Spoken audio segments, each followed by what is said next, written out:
दोस्तों सेक्शन 148 के अंदर कुछ चेंजेस किए गए थे फाइनेंस एक्ट 2023 के द्वारा। Amendment of section 148 of the income tax act.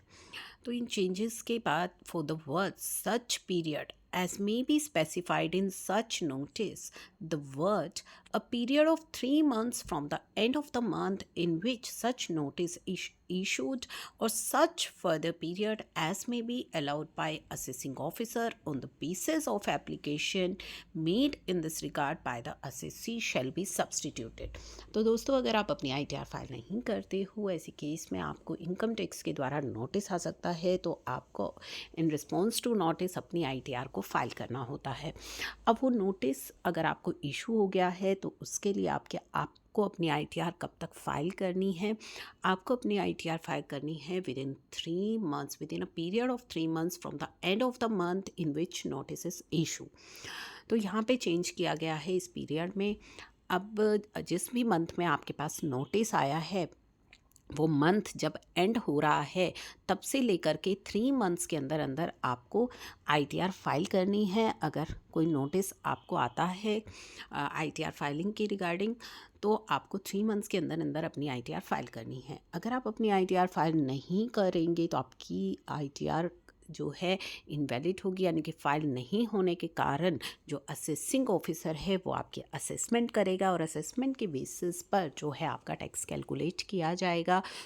जो इन्फॉर्मेशन उनके पास अवेलेबल रहती है तो उनके बेसिस पर आपकी बेस्ट जजमेंट असेसमेंट की जाएगी और अनरिपोर्टेड इनकम मान करके जो है टैक्स लगाया जाएगा। तो यहाँ पे आप जो है विद इन 3 मंथ्स अपनी ITR को फाइल कर सकते हैं। तो ये नया चेंज जो है किया गया है।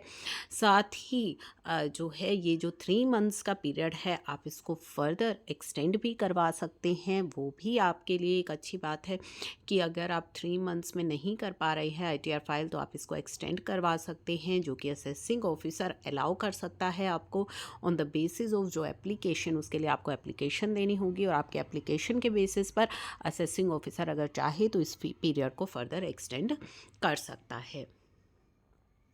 Provided also that any return of income required to be furnished by assessee under this section and furnished beyond the period allowed shall not deem to be a return under section 139। ठीक है, तो यहाँ पे furnish करेगा अगर इस period के beyond, तो उसे नहीं माना जाएगा कि आपने सेक्शन 139 की रिटर्न फाइल करी है। तो ये चेंज जो है किया गया है सेक्शन 148 के अंदर। तो ये बहुत इंपॉर्टेंट चेंज है। तो इसी इन्फॉर्मेशन के साथ इस वीडियो को हम यहीं क्लोज़ कर रहे हैं।